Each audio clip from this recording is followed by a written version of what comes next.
பிரித்தானியாவிலிருந்து நாடு கடத்தப்படுவதை தவிர்க்க புலம்பெயர்ந்தோர் சுமார் 20,000 பவுண்டுகள் வரை செலுத்தி போலி வேலைகளை வாங்கும் ஒரு பிரம்மாண்டமான கருப்பு சந்தை விசா மோசடி அம்பலமாகியுள்ளது.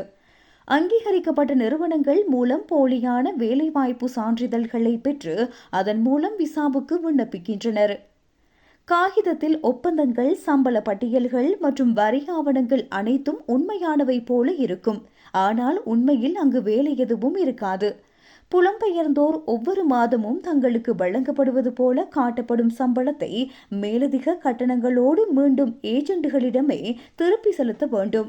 முகாமைத்துவம், IT, நிதி மற்றும் கட்டட வேலைகள், பராமரிப்பு பணியாளர்கள் போன்ற துறைகளில் இந்த மோசடி நடப்பதாக த டைம்ஸ் செய்தி நிறுவனம் கண்டறிந்துள்ளது.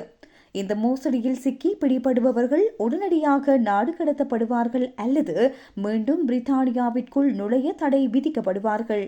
இதுகுறித்து அவசர விசாரணையை தொடங்கியுள்ளதாக பிரித்தானிய உள்துறை அமைச்சகம் தெரிவித்துள்ளது.